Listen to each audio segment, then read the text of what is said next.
Hey guys, welcome to Mitch's Vinyl Corner and thanks for stopping by. Today I'm really excited to go over with you guys my entire Pink Floyd collection.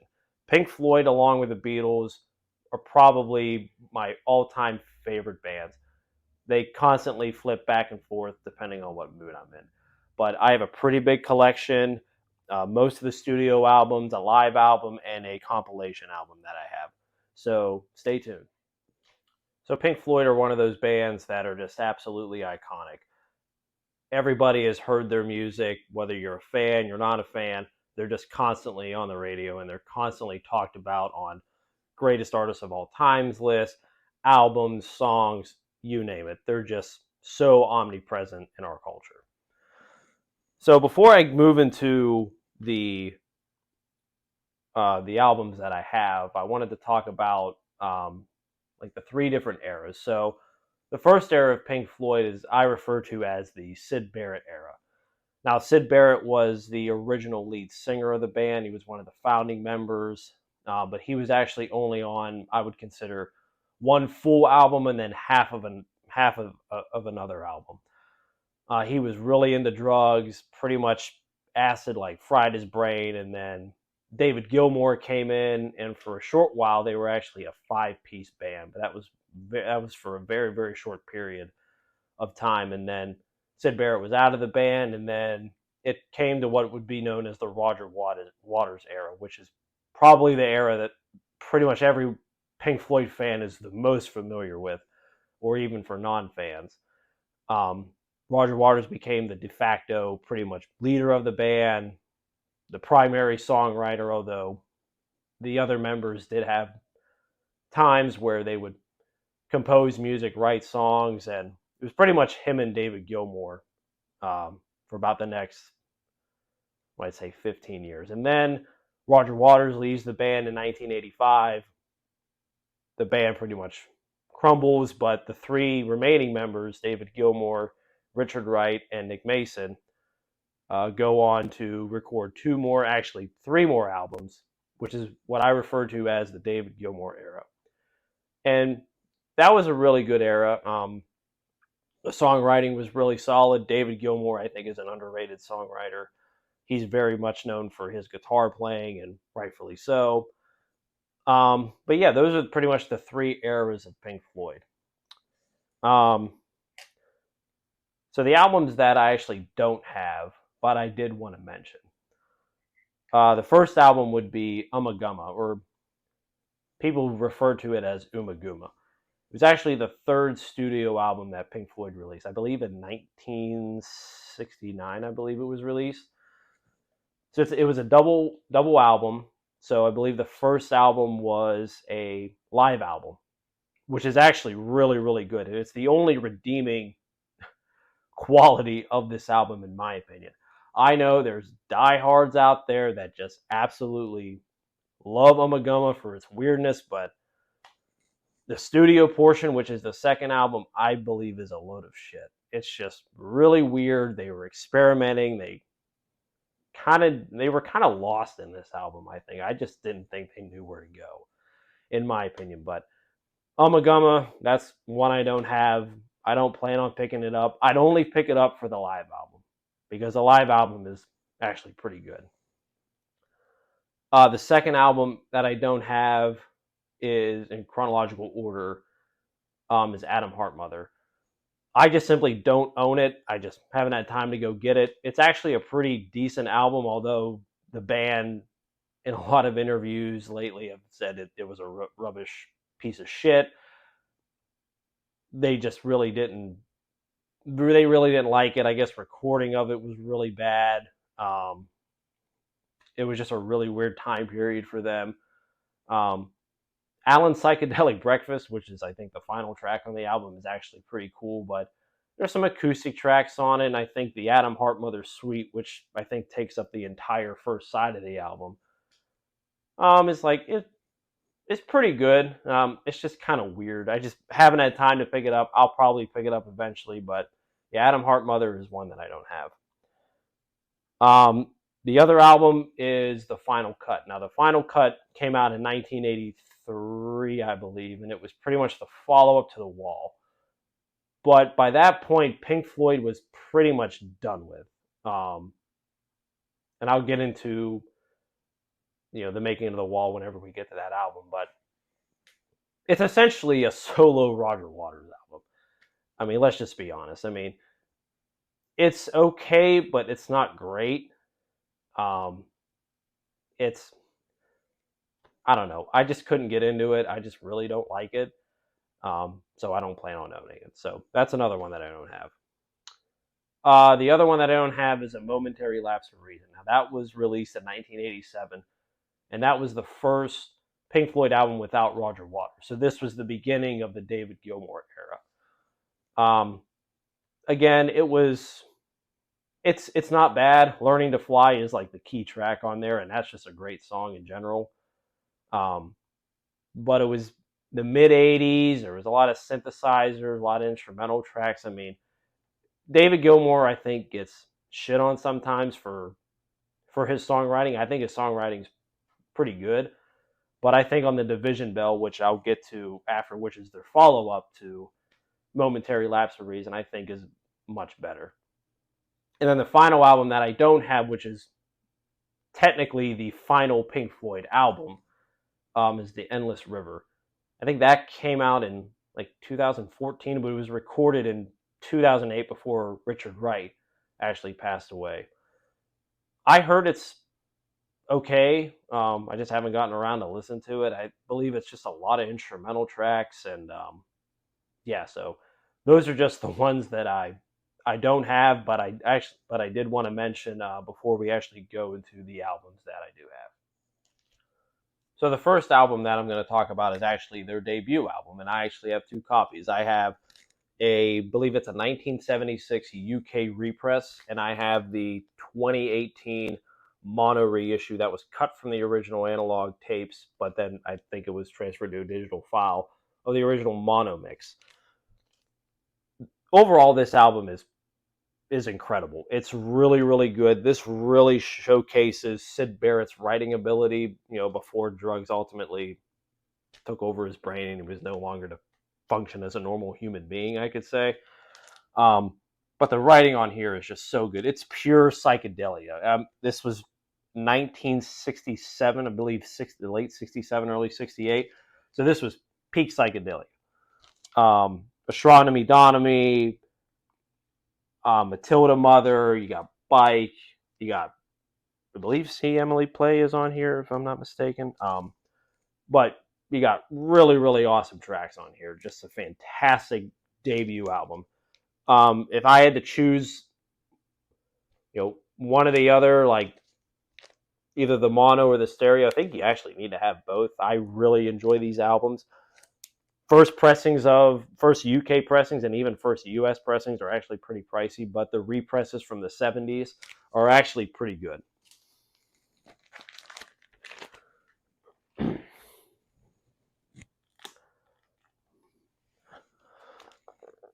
So the next one is A Saucer Full of Secrets. Now, I only have the mono version of this. I don't have the stereo copy.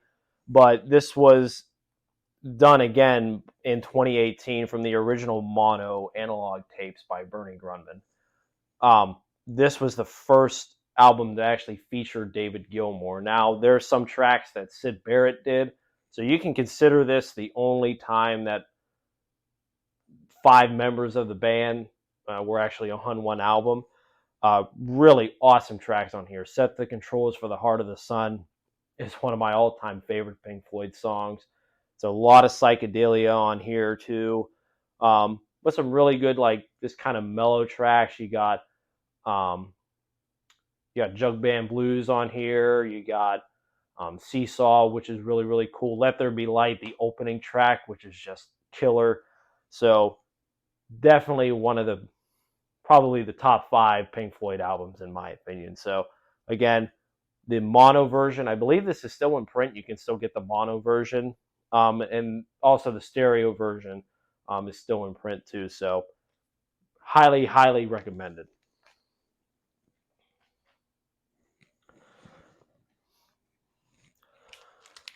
Then the next one is actually a movie soundtrack. So this is the soundtrack to the movie More, which, if I'm not mistaken, was a French film. I could be wrong. I'm not sure. But it was like for the time period. Again, this was the late '60s, so it was all about drugs and free love and all that stuff. I've actually never seen the movie. I heard the movie's kind of weird, but who knows? I might check it out probably later on. But this is actually a pretty decent album. I mean, it's not the typical Pink Floyd you think of. There's a lot of acoustic tracks on here. There's some instrumentals.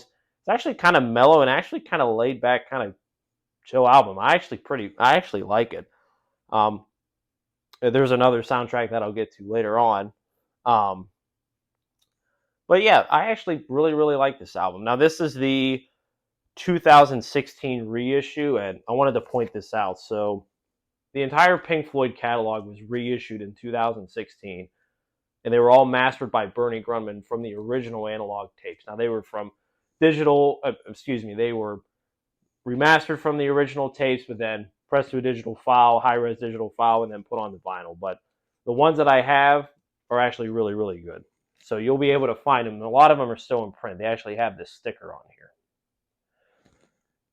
And then it says, down here it says remastered from the original analog tapes by James Guthrie, Joel Planteet, which I hope I'm saying your name right, sorry, and Bernie Grundman. So pretty cool album. May not be for everybody, but if you have a chance and if you have a chance to go get it, I'd recommend you go get it.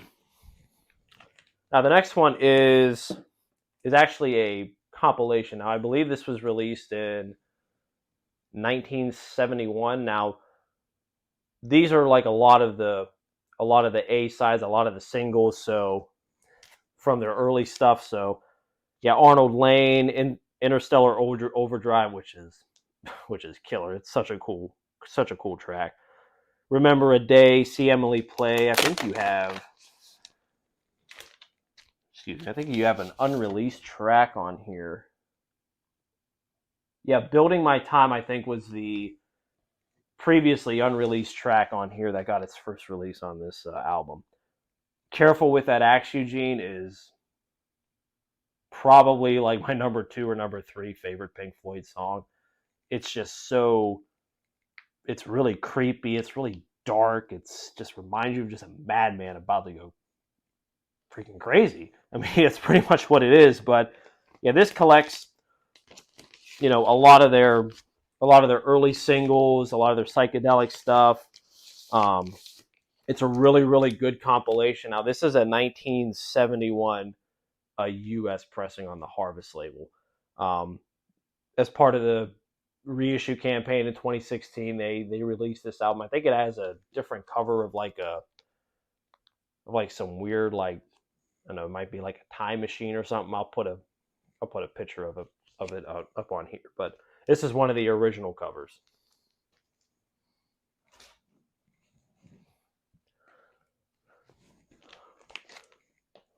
So the next album is Metal. Now, Metal is probably the album to where I think they really found their groove, and you can hear elements of what would become Dark Side of the Moon on here.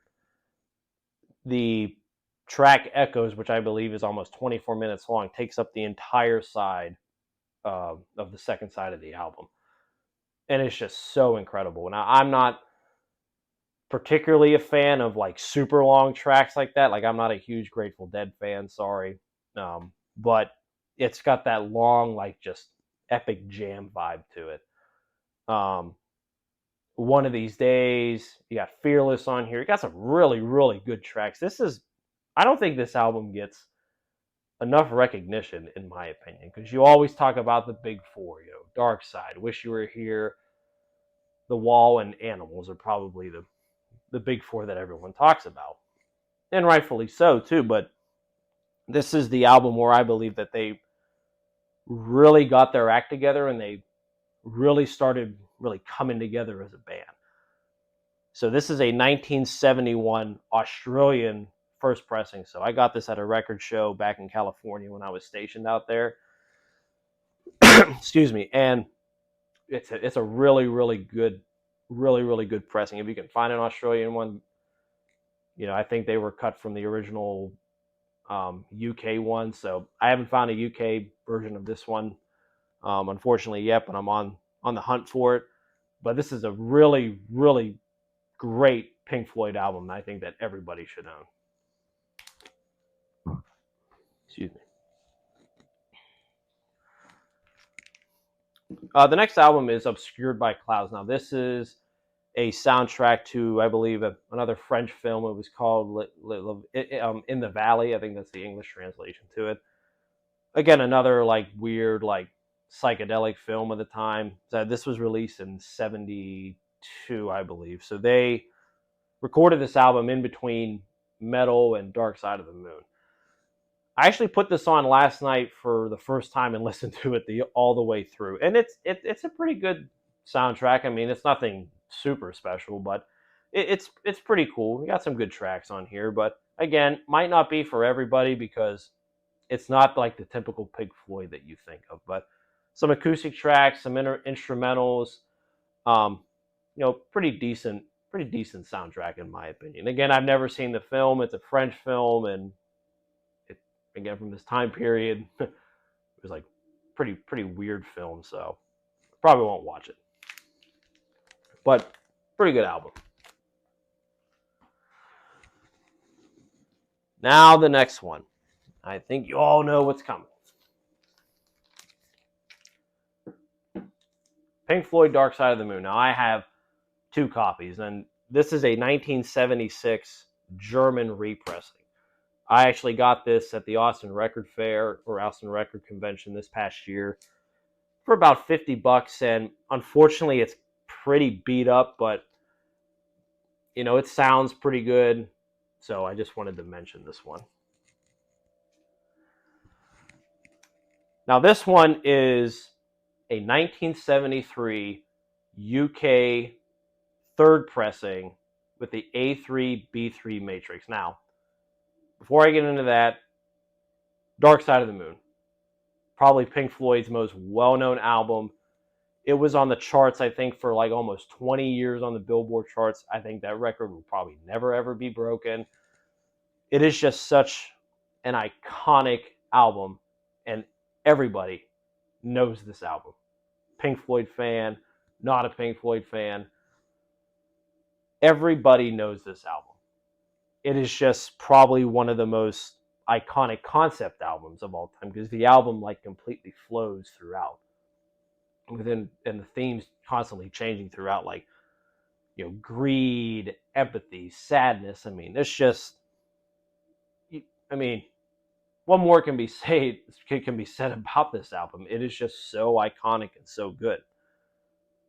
So this album was recorded so incredibly well. There really isn't a bad copy of it out there. Now, I don't want to say that because there's probably some like third world imports that are probably not that good, but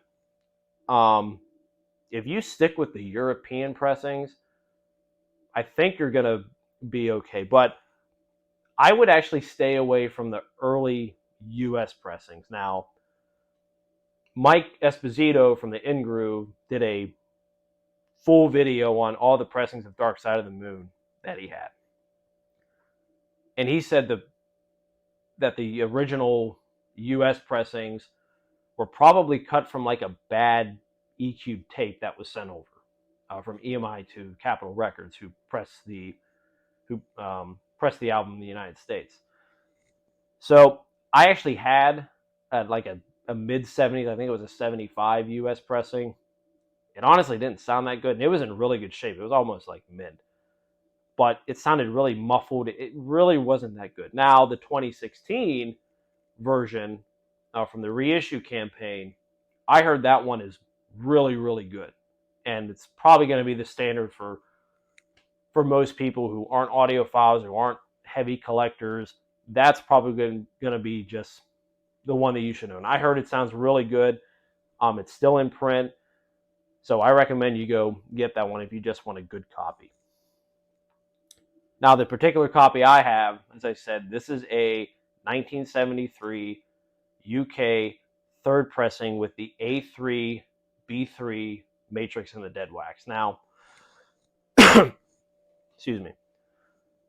Now, the original first pressing UK version of this album was the A2 B2 matrix. Now, the thing about those pressings are that when it was originally pressed in the metalwork, there was a defect in the metalwork, which caused the track Money to skip. It was due to manufacturer defect. Now, first UK pressings of this album go for a ton and a ton of money. I think near mint copies or even beat up copies go for over $1,000, and maybe even more, $2,000 if it comes, intact with the original posters and the stickers and all that, and if the vinyl is in good shape.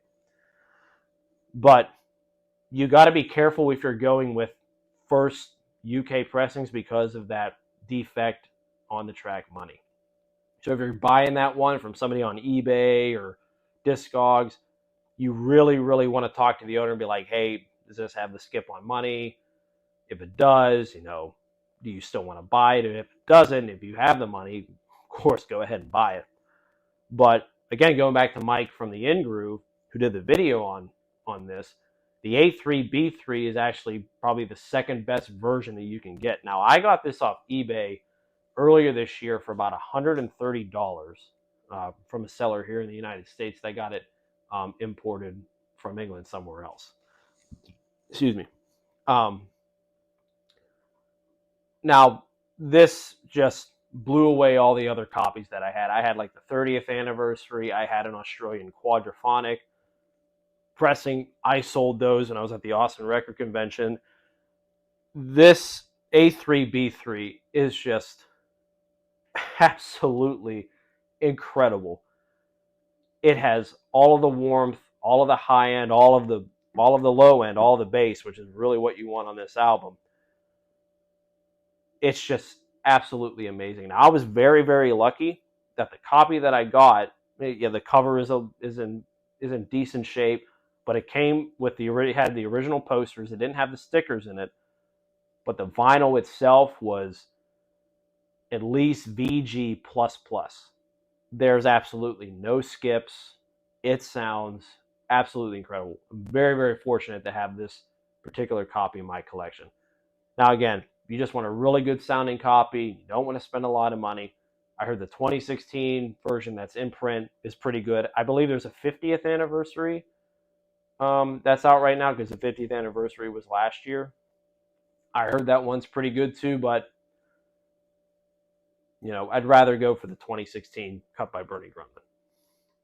So their next album, which was released in 1975, was Wish You Were Here. Now, this album has a really unique story behind it. This is pretty much a homage to Syd Barrett because actually during the recording of this album, Syd Barrett actually came to the studio and he was overweight. I think his eyebrows were shaved, if I'm not mistaken, and then he was bald. And nobody actually recognized him until it might have been Rick Wright or maybe Roger Waters that actually was like, oh my God, it's Syd. He had just walked into the recording studio and just was so unrecognizable. And the band at the time was just so sad about it because drugs had pretty much destroyed his brain. He pretty much didn't know who he was anymore. So this is pretty much an album in a way I think dedicated to him. So I have a original 1975 UK first pressing and a 1975 US pressing. In terms of sonics and in terms of which one's the better pressing, I really can't tell. This album was recorded again really, really well. I guess the tape that the US got was a really, really good copy. Maybe they learned from the Dark Side of the Moon, one that they sent over to the US, but you really can't go wrong with either. Again, if you're here in the US, you're going to find this one a lot more easier than you'll find a UK version. My US copy is in a little bit better shape than the UK one, although I got this UK for a pretty decent price. Ultrasonically cleaned it. It sounds really, really good. But if I had to pick, can't go wrong with either an original US or a UK. So just the tracks on here again are so iconic and so great. You got Shine On You Crazy Diamond, which, I mean, just an incredible song. Although I really don't like Welcome to the Machine. I actually hate that song. If I never hear that song again, I'd be pretty happy. I just don't like it. Sorry. Have a Cigar is great. Again, the Wish You Were Here title track is, it's just so great. I mean, I'll never get tired of listening to that song. I'd probably rank this album probably at like number 5 for me personally. Again, really good tracks again, but I think Pink Floyd had better albums than this, in just my personal opinion. But still a great album. If you don't have it, you should own it. Now, this next album is my all-time favorite Pink Floyd album. You can tell by the shirt, which is Animals. Now, I have two versions.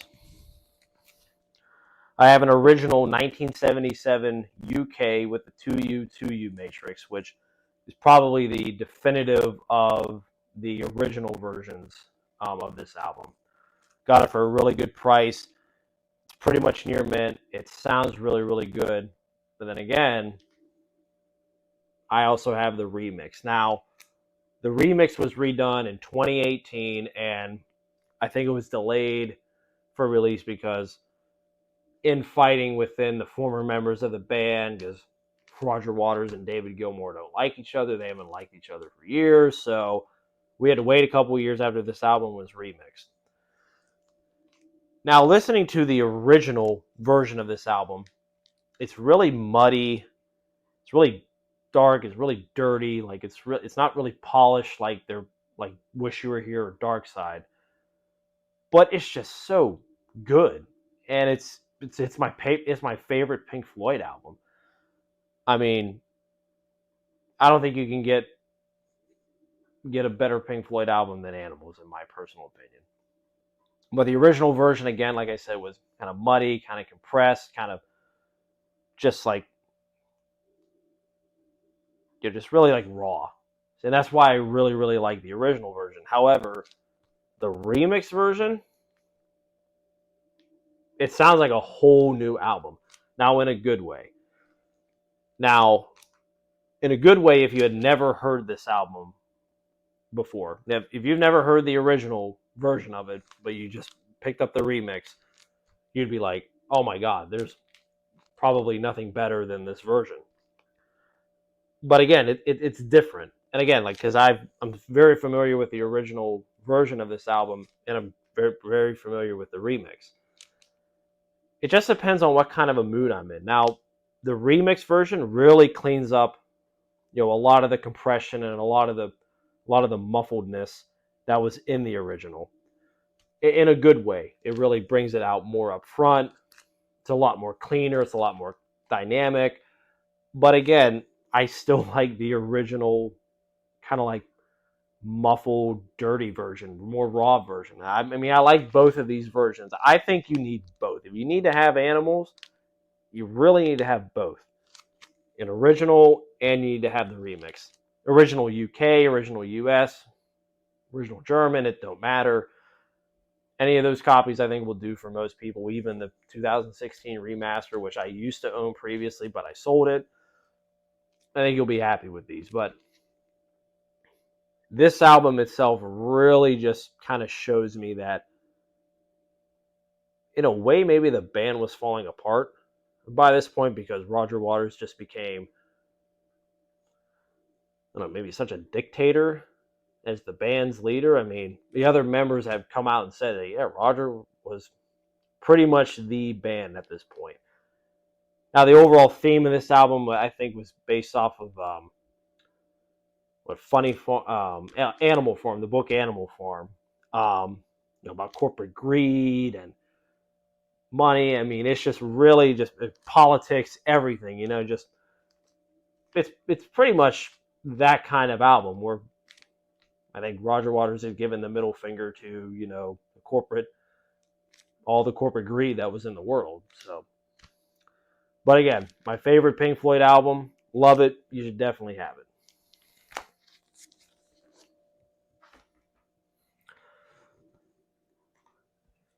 Now, the next album is one that everybody knows, and it's Pink Floyd's The Wall. I think this is the album that really broke the band, unfortunately. This is not so much solely Roger Waters, unlike the final cut that would come after this, but it's pretty much close. It's pretty much how Roger Waters felt growing up, all the isolation, and just he really wanted to create like a rock opera for how he felt as a musician, because during the tour for Animals in 77, he got so pissed off at the audience because they weren't paying attention. They were lighting off fireworks at shows. They were just goofing off and not really taking in the music. So he actually got the idea of, what if I just isolate myself and just build a wall, around me, and just have all those distractions like on the outside. So during the live tour for this album, that's essentially what they did, is that on stage they would actually build a wall throughout the show, and then the wall would come down at the end of the second half. Now, I got to see Roger Waters perform The Wall live in 2012 back in Pittsburgh, and that was like probably the best show I've ever been to. That was a gift from my wife when I came home from Afghanistan.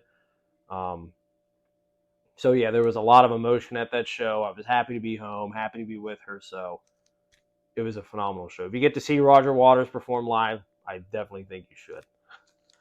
Now, the two versions that I have, this is a 1979 German first pressing, highly respected in the vinyl community as probably one of the best versions of this album. I actually have not listened to this version yet. I just haven't had the time. But with that, I'm probably going to listen to it within the next couple of days. And then I have this version. Now, this is probably the most sought out version of this album. This is a 1979 US promo copy with the sticker and with the timing strip, and also with the gold stamp promo on the back where it says promotional only. Now, what really gives this one value is pretty much the stickers and the timing strip. Now, promo copies, for those of you who don't know, were pretty much first versions of the album. They were a part of the very early versions of the stampers. They were given to record executives and also given to radio DJs. And this was the timing strip that was on the promo copies of this album, and it was pretty much known to like give DJs like, hey, this is how long the tracks are, this is how long you have to play them for. So I don't know if this was a DJ copy per se. I bought this at the Austin Record Convention this year for a pretty good price. They go for well over $500. I did not pay that much. I was able to talk the guy down a little bit. I traded some other albums for it.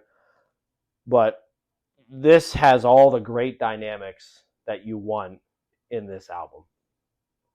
It has all the bottom end. It has all the it has everything.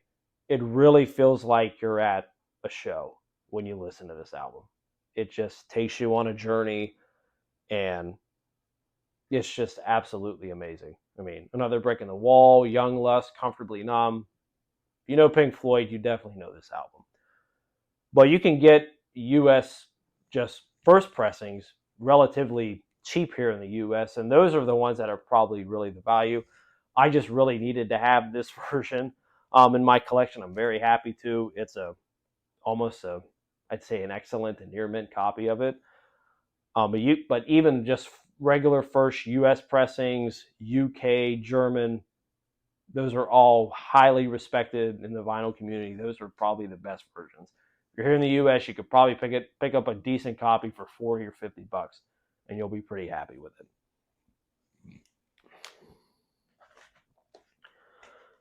So the last of the studio albums that I have is the Division Bell. Now this is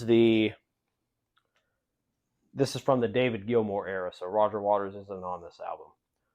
So this was released in 1994, and I like this album. It's pretty good. David Gilmour's, I think, songwriting, got a little bit better from a momentary lapse of reason. I mean, you got High Hopes, which is a great song. Keep Talking, which is probably my favorite song on this album. Maroon, A Great Day for Freedom.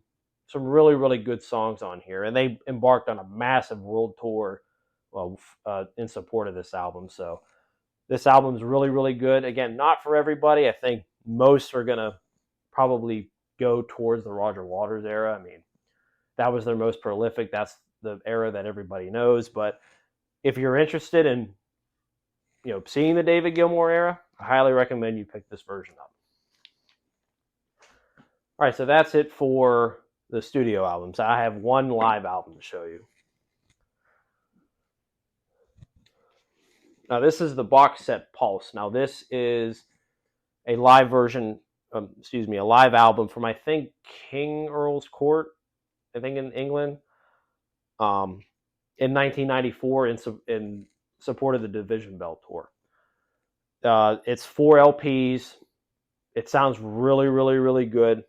This is the reissue from 2016. Original 1995 vinyl versions are pretty rare and they're pretty expensive. But again, this is a fantastic live album. They play a lot of their hits. They actually perform the entirety of Dark Side of the Moon for this album. So that's actually really, really cool. Really good album. I think it's under $100 right now, I think, on Amazon. So if you really, really want to get this album, I highly recommend it. So this is Pulse again. Their live version, you got Astronomy, Donomy. Yeah, they actually go back into like the Syd Barrett era and play some of the really, really early stuff that they really weren't known for playing live for a long time. So this is really good. Highly recommended. Now the final album I'm going to show you is the David Gilmour solo album. Now, I don't have any Roger Waters solo albums. I heard they're really, really good. I just don't have them. Kind of not into Roger Waters solo stuff per se. I mean, I just haven't been exposed to it a lot.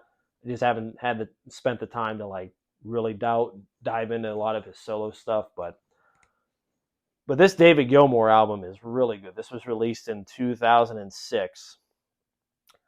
And it just reminds you of a Pink Floyd album. It's got that vibe to it. They got some really good songs on here.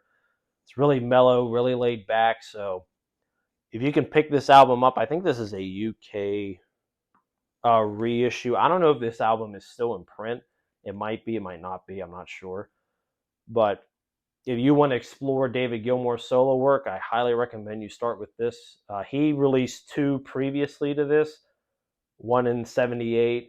And I think one in the mid '80s. I haven't heard those ones, so they might be good. They might not be. I can't tell you. But this album is really, really good. And if you're a fan of David Gilmour stuff, you should get this. All right, guys. So that covers my entire Pink Floyd collection, both the studio albums, the one compilation I have, and also the live album. In the coming weeks, I'm going to be doing more videos on a lot of the artists that I like and the big collections that I have, like Neil Young, the Beatles, Led Zeppelin, a couple other ones. I really enjoyed doing this video. Pink Floyd is, I said it many times in this video, one of my all-time, if not my favorite band of all time. I also wanted to say thank you for all the subscribers that I have. The channel is growing slowly but surely. It's getting a lot of traction. I really appreciate all of you spreading the word. So thank you everyone for stopping by, and I'll see you next time.